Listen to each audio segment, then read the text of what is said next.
সামাজিক মাধ্যমে ভিডিও দিয়ে ভারতে ফেরার আর্জি মালদহের যুবকের। রাজস্থানে বাংলাদেশি সন্দেহে গ্রেপ্তার মালদহের যুবক। বৈধ নথি থাকা সত্ত্বেও ওই যুবককে জোর করে বাংলাদেশে পাঠিয়ে দেওয়ার অভিযোগ।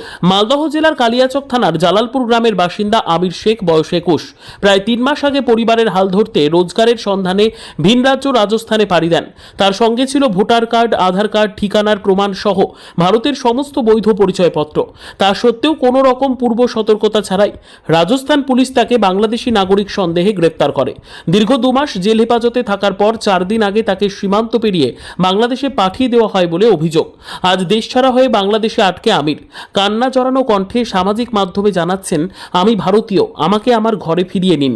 আমার হয়েছে ওখান থেকে না আমাকে ধরেছে, রাজস্থান থেকে নে, পাড়া থেকে উড়ে আমাকে ওখান থেকে নে বলছে তোর আধার কার্ড আছে, আমি দেখালাম আছে, বলছে তোর বাড়ি যত ডকুমেন্টস আছে, দাদা দাদি যা ডকুমেন্টস আছে সব দরকার।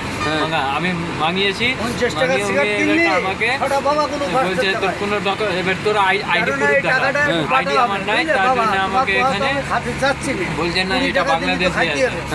বাংলাদেশে বলে আমাকে ওখানে 2-3 দিন রাখলো থানাতে, রেখে এবার আমাকে জেলে পাঠিয়ে দিল।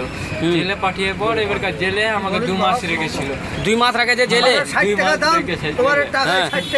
রেখে পর আবার হাতের লোকআপ দিয়ে আমাকে এখানে নিয়ে এলো। এখানে নিয়ে এসে আমাকে বেসেবের হাতে দিয়েছে, বেসেবের হাতে দিয়ে বেসেব রাত্রে আমাকে এখানে পরশু রাত্রে আমাকে পার করে দিয়েছে। পার করে দিয়েছে? হ্যাঁ। তোমার বাড়ি কোথায়? আমার বাড়ি জালালপুর ডিস্ট্রিক্ট হচ্ছে মালদা, কালিয়াচক হচ্ছে থানা।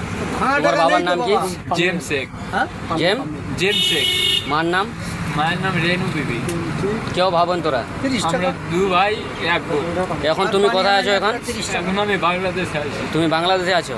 তোমার বাংলাদেশে কেউ আছে? কেউ নাই, বিলকুল কেউ নাই। ঘটনা শোকস্তব্ধ হয়ে পড়েছেন মালদহের কালিয়াচকের জালালপুর গ্রামের বাংলাদেশে আটকে থাকা আমিরের পরিবারের সদস্যরা।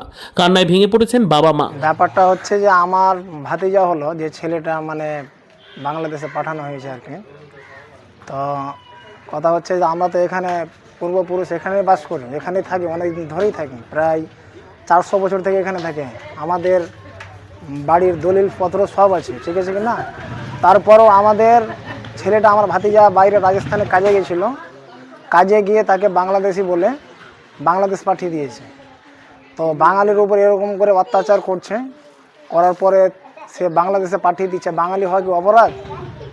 হ্যাঁ, বাঙালি হয় কি অপরাধ আমাদের যে আমরা বাইরে গিয়ে কাজ করতে পারবো না? কাজ করতে গেলে সব বাংলাদেশি বলে বাংলাদেশ পাঠিয়ে দিচ্ছে প্রুফ দেখানোর পরেও। তো এটা কেমন কথা? এটা কি হচ্ছে বাংলার মধ্যে? এটা কি হচ্ছে? আমি মমতা ব্যানার্জিকে আমি বলতে চাই যে তিনি যেন এই জিনিসটা অ্যাকশন নিয়ে যেন আমার ভাতিজাকে আমার বাড়িতে ফিরিয়ে দেয়। আপনার ভাতিজার নাম? আমির শেখ। বাবার নাম? বাবার নাম জেম শেখ। ওর দাদুর নাম? দাদুর নাম কুরবান শেখ। বাড়ি? বাড়ি হচ্ছে নারায়ণপুর, পোস্ট হচ্ছে জালালপুর, থানা হচ্ছে কালিয়াচক, জেলা হচ্ছে মালদা। আপনারা কি চান? আমরা তো চাই তাকে মানে বাংলাদেশ থেকে ফিরিয়ে আনা হোক।